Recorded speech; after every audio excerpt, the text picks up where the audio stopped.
사랑하는 여러분, 오늘 우리가 함께 나눌 이야기에 귀 기울여 주시기에 앞서 잠시 마음을 열어주시면 감사하겠습니다. 만약 이 이야기가 여러분의 마음에 울림을 준다면 구독과 좋아요를 통해 이 빛의 여정에 동참해 주십시오. 여러분의 작은 손길 하나하나가 또 다른 영혼에게 이 메시지를 전하는 귀한 도구가 됩니다. 이 빛을 나누는 모든 분들에게 하나님의 크신 은혜와 평강이 함께 하시기를 기도합니다. 고요히 눈을 감고 우리 주변을 느껴보십시오. 분주한 일상, 수많은 소음, 그리고 끊임없이 우리를 유혹하는 세상의 목소리들 속에서 우리는 살아가고 있습니다. 하지만 이 모든 것 너머에 보이지 않는 거대한 영적 전쟁이 벌어지고 있다는 사실을 알고 계십니까? 바로 지금 이 순간 여러분의 영혼과 우리 사회의 미래를 두고 두 개의 거대한 왕국이 치열하게 싸우고 있습니다.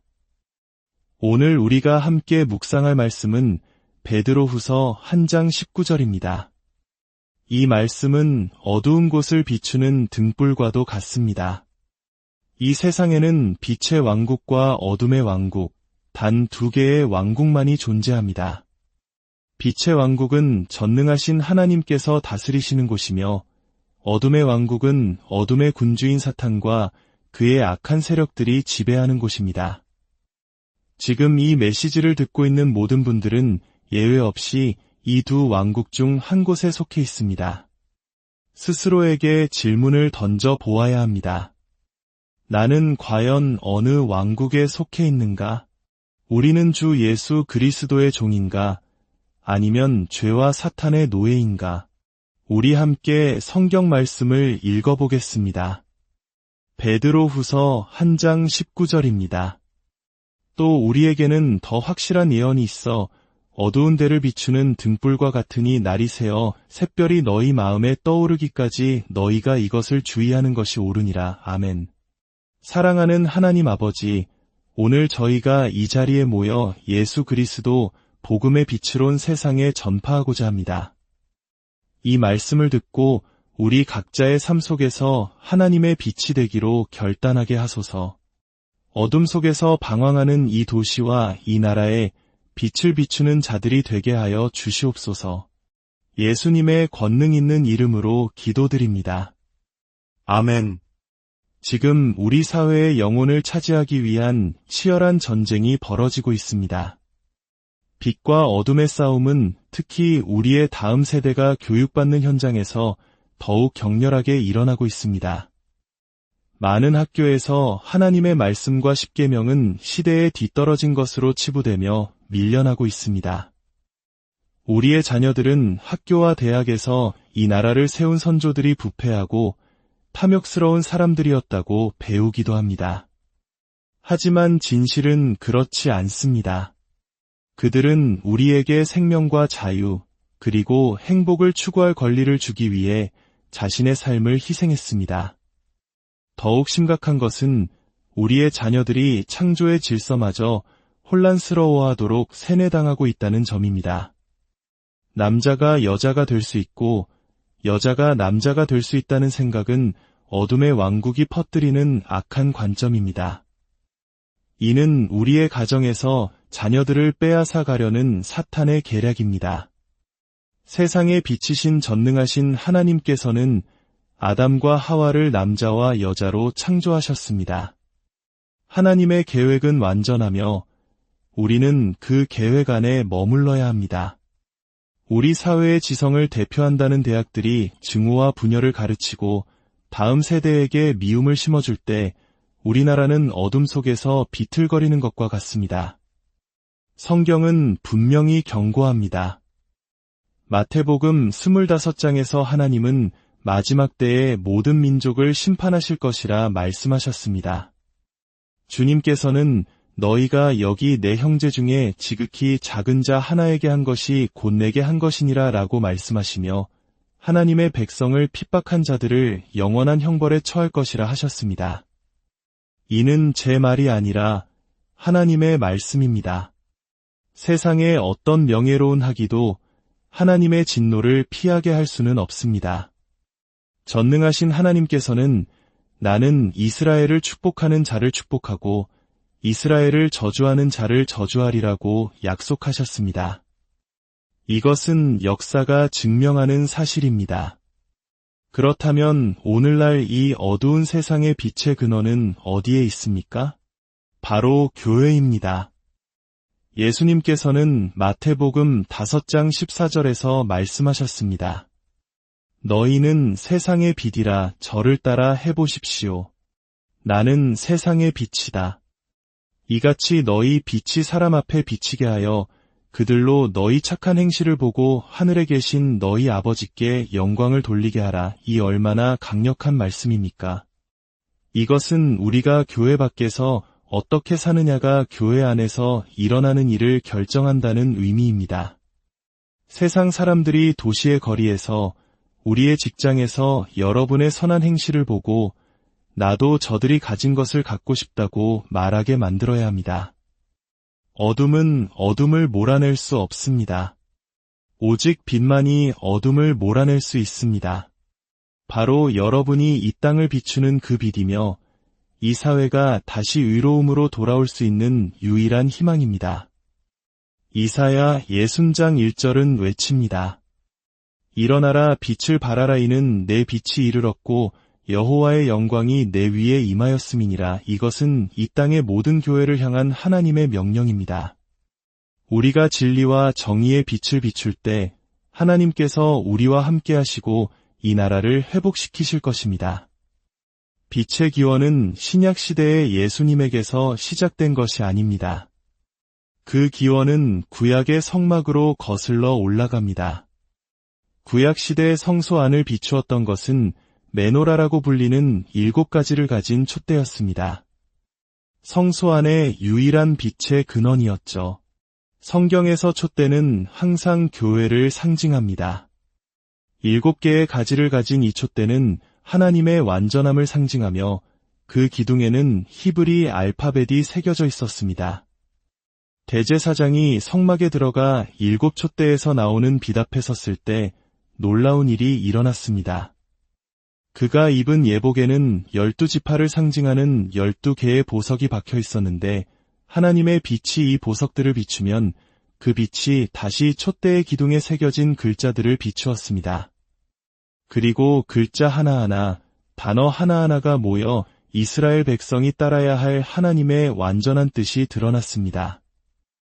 이스라엘 백성은 무엇을 해야 할지 몰라 광야에서 방황하지 않았습니다. 그들은 성막으로 나아갔고 하나님께서는 그들에게 해야 할 구체적인 임무를 보여주셨습니다. 이것은 하나님께서 이스라엘에게 주신 정확하고 개인적인 계시였습니다. 생각해 보십시오. 여러분 중 자신의 삶을 향한 하나님의 뜻을 이처럼 직접적이고 개인적으로 받기 원하는 분이 얼마나 계십니까? 바로 여기에 그 해답이 있습니다. 이 성경이 바로 여러분을 인도하는 빛입니다. 우리가 해야 할 일은 그저 이 말씀을 읽는 것입니다. 하나님의 말씀은 우리의 빛이며 계시의 촛대입니다. 하나님의 말씀과 하나님의 뜻은 언제나 동일합니다. 이 말씀은 우리 희망의 기초이며 우리 발의 등불이고 우리 길의 빛입니다. 이 말씀은 우리가 현재 무엇을 해야 하고 미래에 무엇을 해야 할지 즉시 보여줍니다. 이 말씀은 창세기부터 요한계시록까지 순수하고 거룩하며 진실됩니다. 이 말씀은 영원하며 예언적이고 어두운 곳을 비추는 빛입니다. 이 말씀이 여러분을 희망의 자리로 인도하고 평화를 발견하게 하며 말할 수 없는 영광스러운 기쁨을 알게 하기를 축원합니다. 이 말씀이 여러분을 승리에서 승리로 이끌기를, 이 교회를, 이 나라를 세상과 육신과 마귀를 이기는 승리로 이끌기를 기도합니다. 하나님이 일어나시니 그의 원수들이 흩어지는 역사가 있기를 바랍니다. 아멘. 하지만 불이 없는 등불을 상상해 보십시오. 불꽃이 없는 메노라는 아무 소용이 없습니다. 성막의 등잔에 담긴 기름, 즉 성령의 빛이 불타오를 때 비로소 하나님의 완전한 뜻이 드러납니다. 성경에서 기름은 성령의 상징입니다. 촛대의 상징은 교회가 성령으로 충만하고 하나님에 의해 불타오를 때만 빛을 낼 수 있다는 것을 우리에게 말해줍니다. 세례 요한의 말을 기억하십시오. 그는 예수님에 대해 말하며 그는 너희에게 성령과 불로 세례를 베푸실 것이라고 했습니다. 기름과 불은 빛을 만들어냅니다. 불이 없는 기름은 여전히 우리를 어둠 속에 머물게 합니다. 그러나 기름에 불이 더해질 때 빛이 생겨납니다. 기름은 불을 필요로 합니다. 성령의 불이 없는 교회는 벽돌 더미에 불과합니다. 하늘에 계신 하나님, 이 땅에 예수 그리스도 교회에 성령의 정결케 하는 불을 보내주시어 우리를 깨워주소서. 하나님의 불이 우리나라에서, 우리의 정부에서, 우리의 대학에서, 우리의 교회에서 어둠과 악마의 세력들을 몰아내게 하소서. 불을 보내주소서. 성령의 불을 보내주소서. 촛대와 진설병상을 생각해 보십시오. 성막에서 촛대의 유일한 목적은 한 가지였습니다. 바로 생명의 떡이 놓인 상을 비추는 것이었습니다. 예수님은 생명의 떡이십니다. 우리가 이 땅에 존재하는 목적도 단 하나, 바로 생명의 떡이신 예수 그리스도를 비추는 것입니다. 그리스도는 여러분의 삶의 해답입니다. 그리스도는 기쁨 없는 결혼 생활의 해답입니다. 그리스도는 깨어진 가정의 해답입니다. 그리스도는 여러분이 겪고 있는 시련의 해답이며 이 나라의 해답입니다. 그는 죄와 사탄의 어둠을 부술 수 있는 빛이십니다. 여러분은 진리의 빛입니다. 여러분의 가정과 교회에 희망과 사랑과 의를 가져올 수 있는 빛입니다. 여러분 안에 있는 하나님의 빛을 비추십시오. 여러분이 서 있는 바로 그 자리에서 빛을 발하십시오. 교회 없이는 성소에 빛의 근원이 없습니다. 마찬가지로 교회를 제외하고는 이 사회에 빛이 없습니다. 그러나 어떤 사람들은 그 빛을 끄려고 합니다. 예수님께서는 말씀하셨습니다. 너희는 빛이라. 너희는 빛이라. 촛대가 기름으로 채워지고 불이 붙었을 때만 빛을 낼 수 있듯이 교회도 성령으로 충만하고 불이 붙었을 때만 빛을 낼 수 있습니다. 우리의 사명은 생명의 떡이신 예수 그리스도를 비추는 것입니다. 그는 길이요, 진리요, 생명이시며 우리의 복된 소망이십니다. 그는 세상 죄를 지고 가는 하나님의 어린 양이십니다. 그의 보혈은 결코 그 능력을 잃지 않을 것입니다. 그는 모든 사슬을 끊으시는 유다 지파의 사자이십니다. 악마들은 예수의 영광스러운 이름이 언급될 때 떨게 됩니다. 그는 병든 몸을 고치시는 위대한 의사이십니다. 그는 여러분이 겪고 있는 폭풍을 잠잠케 하시는 평강의 왕이십니다. 그가 잠잠하라, 고요하라 명하시면 여러분의 문제는 사라질 것입니다. 그는 두려움과 의심을 정복하십니다. 여호와를 만날 만한 때에 찾으십시오. 빛을 켜십시오. 성경은 이스라엘이 이방인의 빛이라고 말합니다.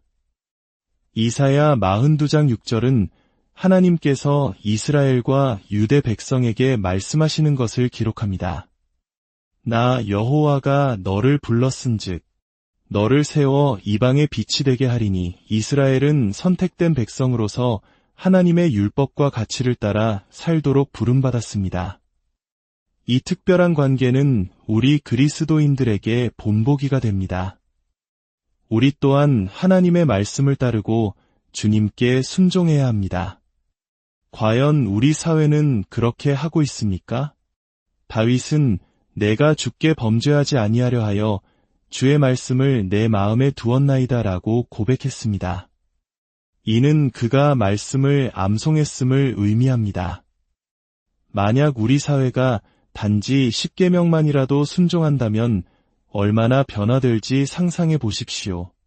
살인도, 강간도, 거짓말도 없을 것입니다.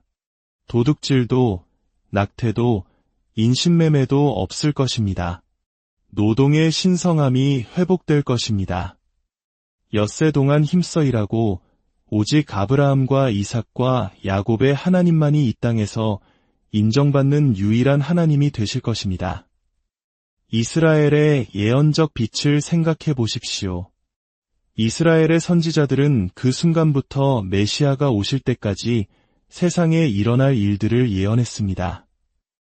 우리는 성경을 통해 앞으로 지구상에서 어떤 일이 일어날지 마지막 날까지 알 수 있습니다. 언젠가 메시아의 통치 아래 이스라엘이 온 세상에 평화와 하나님에 대한 지식을 가져올 것이라고 선지자들은 예언했습니다. 천년의 완전한 평화가 오고 있습니다. 예루살렘이 그 중심이 될 것입니다. 메시아는 십계명으로 세상을 다스릴 것이며 유대인 랍비의 모습으로 이 땅에 다시 오실 것입니다. 이스라엘의 빛은 우리에게 오직 한 분의 하나님이 계심을 믿으라고 요구합니다. 그 하나님은 전능하시며 하늘과 땅의 창조주이십니다. 그는 해와 달과 별들을 창조하셨습니다. 그는 일곱 바다를 그의 손바닥 안에 담고 계시며 산들을 저울해 언덕들을 균형추에 다니는 분이십니다. 여호와 하나님 외에 다른 신은 없습니다. 예언의 말씀은 어두운 곳을 비추는 빛입니다. 어두운 곳이란 미래를 볼 수 없는 곳, 도덕적, 정치적 부패가 만연한 곳입니다. 어떤 사람들은 성경을 공공장소에서 읽고 믿음을 나누며 규칙적으로 교회에 출석하는 것을 극단적이라고 말할지도 모릅니다. 그러나 마태복음 5장 10절은 말씀합니다. 의를 위하여 박해를 받은 자는 복이 있나니 천국이 그들의 것임이라. 악의 세력이 당신을 미워할 때 당신은 무언가 옳은 일을 하고 있다는 것을 알게 됩니다. 우리는 왜 성경 예언을 공부해야 합니까? 성경의 4분의 1이 기록될 당시에 예언이었기 때문입니다. 베드로 사도는 성경 예언이 목격자의 증언보다 더 확실한 빛이며 어두운 곳을 비추는 등불이라고 말했습니다. 예언의 빛은 그리스도께서 오실 징조를 보여줍니다. 마태복음 24장에서 예수님께서는 이 천국 복음이 모든 민족에게 증언되기 위하여 온 세상에 전파되리니 그제야 끝이 오리라고 말씀하셨습니다. 그리고 지금 복음은 거의 모든 세상에 전파되고 있습니다. 그 끝이 가까이 온 것이 아니라 끝이 올 것이라고 하셨습니다. 2000년 전 나사렛 예수께서는 빛을 향한 자신의 캠페인을 시작하셨습니다. 그를 따르는 자들에게 세상의 빛이 되라고 말씀하셨습니다. 너희는 세상의 빛이라. 너희 빛이 사람 앞에 비치게 하여 그들로 너희 착한 행실을 보고 하늘에 계신 너희 아버지께 영광을 돌리게 하라. 우리가 이 교회 담장 밖에서 하는 일이 바로 이 사회에 부흥과 위로움을 가져올 것입니다. 여러분 한 사람 한 사람이 바로 이 땅의 빛입니다. 이번 주 여러분은 도움이 필요한 누군가를 만나게 될 것입니다. 어깨를 으쓱하며 그냥 지나치지 마십시오. 당신이 세상의 빛입니다. 그들이 아프다고 말하면 그들의 손을 잡고 기도하기 시작하십시오. 기도해 드릴까요? 라고 묻지 마십시오. 그들은 아니오라고 대답할지도 모릅니다.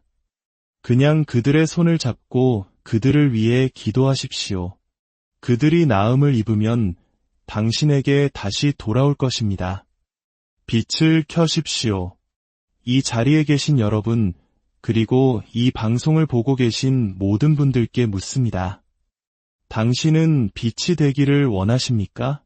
당신이 아는 사람들에게 희망과 사랑, 기쁨과 평화를 전하기를 원하십니까? 하나님께서 당신에게 데려오실 누군가에게 격려가 되기를 원하십니까? 당신이 빛이 되기를 원한다면 하나님께서는 당신에게 그의 영광을 위해 빛날 기회를 주실 것입니다. 하늘에 계신 아버지, 성령께서 이 자리에 모인 모든 이들에게 기름을 부어주소서. 다가오는 한 주 동안 그들이 만나는 사람들에게 빛의 점들이 되게 하여 주소서. 희망의 근원이 되고 기쁨의 근원이 되며 평화의 근원이 되게 하소서. 왜냐하면 그것이 바로 예수 그리스도의 본질이기 때문입니다.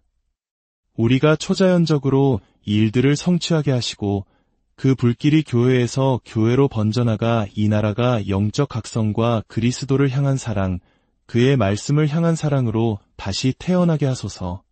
하나님의 말씀을 선포할 때 여러분은 여러분의 삶의 모든 부분에 주님의 축복을 풀어놓는 것입니다. 여러분은 하나님께 상황을 맡기고 마귀에게 당신이 왕의 자녀임을 알리는 것입니다. 이제 주님의 축복을 받으십시오. 여호와는 내게 복을 주시고 너를 지키시기를 원하며 여호와는 그의 얼굴을 내게 비추사 은혜 베푸시기를 원하며 여호와는 그 얼굴을 내게로 향하여 드사 평강 주시기를 원하노라. 여러분이 이 자리를 떠날 때 성령의 기름으로 충만하여 어두운 곳을 비추는 빛으로서 하나님께서 우리에게 의도하신 바를 나누는 영광스러운 기쁨을 알게 되기를 예수님의 이름으로 축복합니다.